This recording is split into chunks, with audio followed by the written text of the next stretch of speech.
यह कहानी नीलम की है, जो कि राजस्थान के एक छोटे से गांव की है। ये कहानी 8 से 9 साल पहले की है, जब नीलम की शादी होती है और एक नया जोड़ा गांव में रहने आता है। सारे गांव वाले और घर वाले बहुत ही खुश थे। नीलम का स्वभाव भी बहुत ही चंचल और अच्छा था।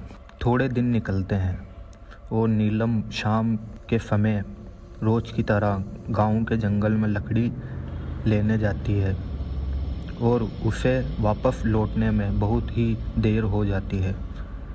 रात का समय हो रहा था और नीलम अभी तक घर नहीं आई थी। इधर नीलम के घर वाले बहुत ही परेशान हो रहे थे और नीलम को ढूंढने गांव के जंगल की तरफ जाने लगते हैं।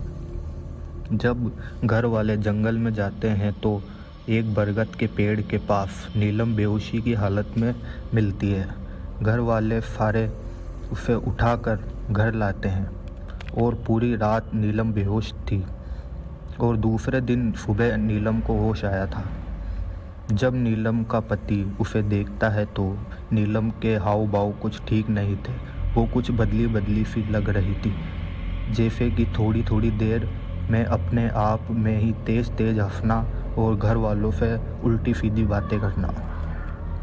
कुछ दिन निकलते हैं और नीलम अब पूरी घर वालों से लड़ाइयाँ करने लगती है और एक दिन रात के समय गांव में लाइट चली जाती है तो कुछ गांव वाले घर के बाहर आकर बैठ जाते हैं। थोड़ी ही देर हुई थी और गांव वाले जंगल की ओर एक औरत को लाल साड़ी पहने हुए भागते देखते हैं तो गांव वाले भी जल्दी से उठकर उसका पीछा करते हैं और जंगल की तरफ जाने लगते हैं।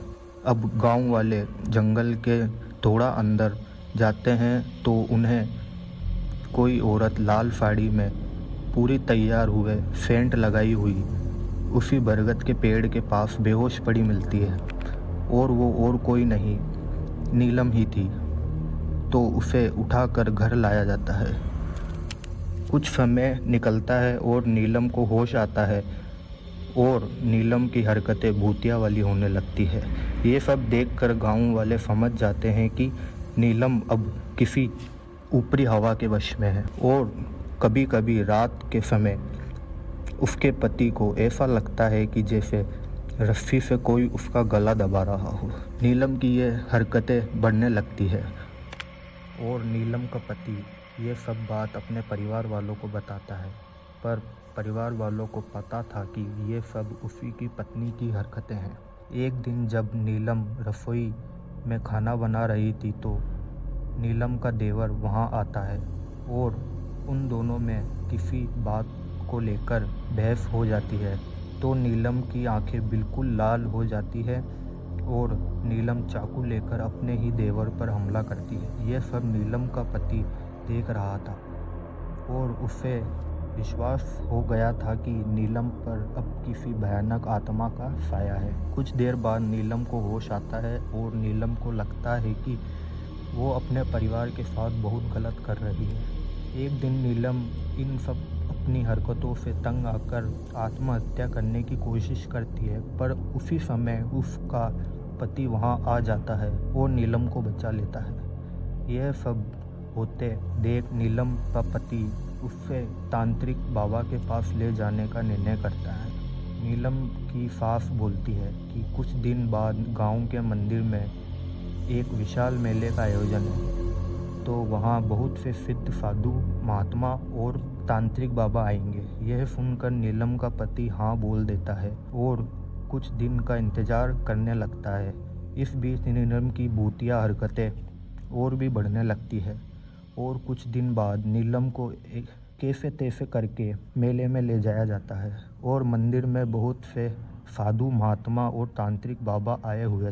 जब नीलम को मंदिर में लेकर जाते हैं तो तांत्रिक नीलम को देखते ही बोलते हैं कि इस पर तो किसी भयानक जिन का साया है और इसने ही उस जिन को अपने अंदर रहने की अनुमति दी है और ये जिन 7 दिन बाद तुम्हारे पूरे परिवार को अपने साथ अपनी दुनिया में लेकर जाएगा।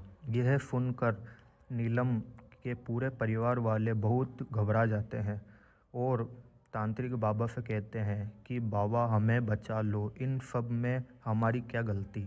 यह सुनकर बाबा नीलम के लिए एक ताबीज़ देते हैं और बोलते हैं कि जब तक ये ताबीज़ इसके हाथ पर है तुम्हारा कोई कुछ नहीं कर सकता। और आज से ठीक 3 दिन बाद मैं गांव के मंदिर में आऊँगा और वहाँ हमें एक महायज्ञ करना होगा। यह सब देखकर पूरे परिवार वाले डर जाते हैं और नीलम को घर लेकर आते हैं। और फिर नीलम ताबीज़ बांधने के बाद बिल्कुल ठीक हो जाती है। और जब नीलम का पति उससे पूछता है कि बताओ तुम्हारे साथ उस रात जंगल में क्या हुआ था, तो नीलम बोलती है कि उस शाम जब मैं जंगल में लकड़ी लेने गई थी तो मैं एक बरगद के पेड़ के नीचे पहुंच गई। तो नीलम बताती है कि उस पेड़ पर एक काला जिन बैठा हुआ था और वो जिन मुझे देखकर प्यार में पड़ गया और उसने बोला कि तुम मेरी हो जाओ, मैं तुम्हें सारी खुशियाँ दूंगा, सारी ख्वाहिशें पूरी करूंगा, तुम जो मांगोगी वो तुम्हें मिलेगा। वो नीलम ये सारी बातें सुनकर नीलम को लालच आ जाता है। वो नीलम उस जिन से बोलती है कि ठीक है, मैं तुम्हारी हूँ, जैसा तुम बोलोगे मैं वैसा ही करूँगी। यह बोलते ही वो जिन तभी के तभी नीलम के अंदर घुस गया। यह कहानी सुनने के बाद पूरे परिवार वाले मायूस हो गए। 2 दिन निकलते हैं और नीलम का धागा घर के कोई काम करते समय टूट गया और वो जिन सीधा नीलम के अंदर आ गया। और जिन बोलता है कि मैं इस लड़की को अपने साथ लेकर जाऊंगा। इसने बोला था कि ये सिर्फ मेरी है और इसकी सारी ख्वाहिशें पूरी करूंगा। अगर इसके पति ने भी इसको हाथ लगाया तो मैं इस लड़की को जान से मार दूंगा। रात हो रही थी। पूरे परिवार वाले जिन के डर से पूरी रात एक ही कमरे में निकालते हैं। आज तीसरा दिन था। सुबह होती है। नीलम को गांव के मंदिर में लेकर जाते हैं और तांत्रिक मंदिर में महायज्ञ करते हैं। नीलम को तांत्रिक के सामने बैठाया जाता है और अपने तंत्र मंत्र विद्या से चीज़ें करना शुरू करते हैं और नीलम बहुत तेज तेज चिल्लाने लगती है और हवन से दूर भागने लगती है। जिनको कैसे तैसे करके एक अभिमंत्रित सुराही में डाला जाता है और नीलम के पति से तांत्रिक कहते हैं कि इस सुराही को गांव से कई किलोमीटर दूर किसी जंगल के तालाब में फेंक कर आ जाओ। तब से नीलम बिल्कुल ठीक है और नीलम के पूरे परिवार ने वो गांव छोड़ ही दिया।